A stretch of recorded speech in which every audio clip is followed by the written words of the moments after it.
S'il vous plaît, maintenant, on va voir comment on va configurer FlyWayDB. Alors, pour configurer FlyWayDB, mais juste une petite erreur par rapport à ce qu'on a déjà vu le vidéo précédent, quand on dit commande 6.1, alors qu'il y a la commande 1. Donc, une fois que tu dit commande 1, ça nous verra ça marche.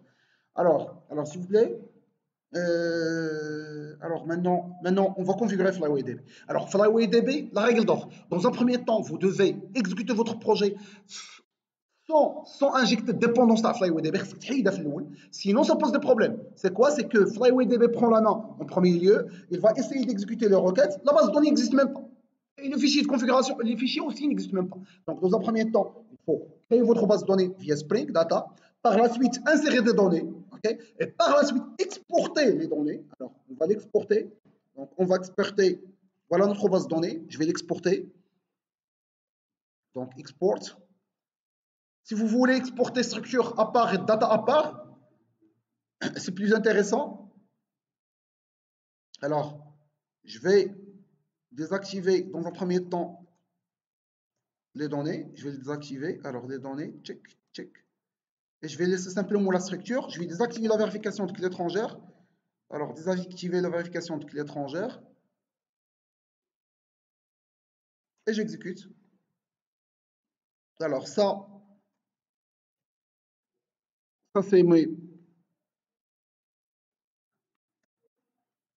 Alors, je vais créer au sein de fichier resources, je dois créer un dossier DB, au sein duquel je dois créer un dossier migration. Moi, lorsque j'avais introduit le FlyWayDB comme dépendance, automatiquement, il a créé ce dossier. Mais sinon, vous pouvez le créer à la main. Donc, par la suite, on doit créer un fichier SQL. Je vais carrément copier-coller ça. Alors, le téléchargement d'ILI. Alors, je vais prendre ce fichier SQL. Alors, je vais faire un CTRL X et je vais le poser dans IntelliJ, dans le dossier Resources DB Migration. Alors, je vais l'appeler par exemple V1 et par la suite double int, double de width, et par la suite je dois écrire une description de qu'est-ce qu'il y a dans le fichier. Alors, la description c'est init data, ça veut dire que je vais initialiser, non, init structure. Alors, je vais initialiser la structure. Donc, ça permet d'initialiser la structure. Okay. Par la suite, alors dans DB, maintenant, j'ai un dossier qui s'appelle V1 init structure. Alors maintenant, je vais exporter de data, surtout si vous avez une grande base de données. C'est préférable de séparer la data par rapport à la SMITO. Mais dans notre cas, ce n'est pas vraiment primordial parce que vraiment, j'ai un seul bit. Alors, je dois exporter, mais cette fois-ci, je dois exporter simplement les données. Alors, je vais désactiver. Alors, désactiver la vérification de clé étrangère. Et je vais l'exécuter. Alors, V1, V2, c'est l'ordre avec lequel il va s'exécuter. Il va exécuter dans un premier temps V1, par la suite V2, par la suite V3, etc. etc. Donc, c'est primordial de faire V1, double tiré de 8, et par la suite quelque chose. Le quelque chose, c'est la description de ce que vous êtes en train de faire.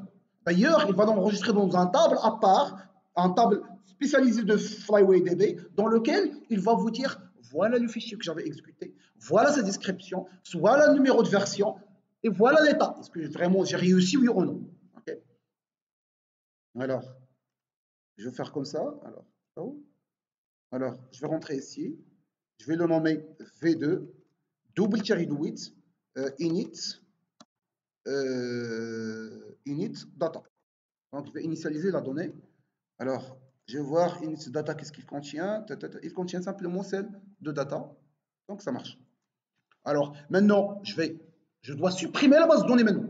Pourquoi? Une fois que tu lances le programme, le FlyWayDB, il va essayer d'exécuter le premier.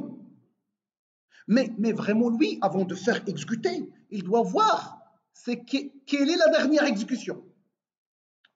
Ça veut dire quoi? Ça veut dire, avant d'exécuter, il doit voir est-ce qu'il a déjà exécuté, oui ou non, ce fichier. S'il a déjà exécuté, il ne va pas l'exécuter. Okay.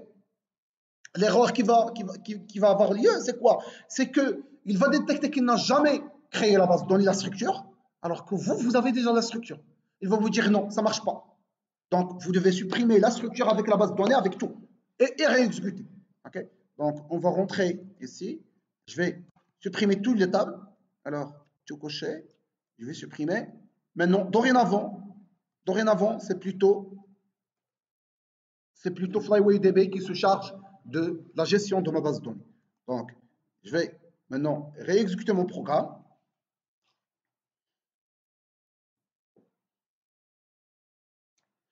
On va voir que FlyWayDB va prendre la main. Alors, on va voir que j'aurai automatiquement la création de ma base de données avec la structure, avec la data aussi. Avec la data, qu'est-ce qu'il a fait? Ah oui, j'ai oublié de quoi faire. J'ai oublié d'injecter la dépendance de FlyWayDB. Ok. Alors, pour pouvoir injecter la dépendance, elle est déjà là. Alors, elle est déjà là. Donc, je vais l'injecter. Alors, dans le fichier pom.xml, je vais injecter ma dépendance. Voilà. Sans oublier de supprimer la structure de la base de données. Tout coché. Je dois supprimer. Sinon FlyWayDB va essayer de l'insérer, de créer une structure. Et il va détecter qu'il n'a jamais créé la structure, sachant que la structure existe. Donc ça, pour lui, c'est une erreur. Pourquoi? Parce que normalement, c'est lui qui doit gérer la base de données. Alors, donc, à chaque transaction qu'il va faire, il doit noter est-ce qu'il a créé, oui ou non, etc., etc. On va voir dans une table à part.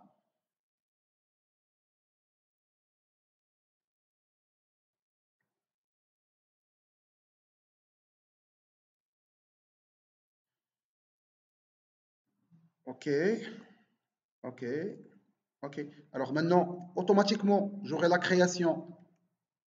Vous voyez, Flyway Schema History, c'est ça? Alors, vous voyez la commande, il a été créé avec les données. Surtout dans Schema History, vous pouvez voir quels sont les fichiers qui ont été exécutés. Alors, il a exécuté. Alors, où est la description? Ouais. Il a exécuté v1 init structure.sql. La description, c'est init structure. Vous voyez, ce qui est après le tuerie de width, il considère comme une description. Vous voyez? Donc, init structure. Par la suite, v2 init data. Description, c'est init data. Alors ça access 1 ou bien 0. Donc, c'est 1. Donc, vraiment, il a exécuté les deux fichiers. Okay. Maintenant, imaginons que, alors, à chaque fois que je vais faire un push dans le GitHub, automatiquement, vous devez avoir simplement la base de données, sans avoir l'étape. Automatiquement, lorsque mon collaborateur va exécuter le projet, automatiquement, j'aurai la structure avec les données, surtout les données. Parce que lorsqu'on est des collaborateurs, un monsieur responsable de créer les commandes, moi, je vais tester. Je ne vais pas moi-même réinsérer des données dans la table commande. Je dois avoir les commandes qui sont déjà insérées avec la logique derrière. Vous voyez, donc FlyWayDB ici, il est très fort dans ce sens. Okay. Donc c'est tout par rapport à FlyWayDB.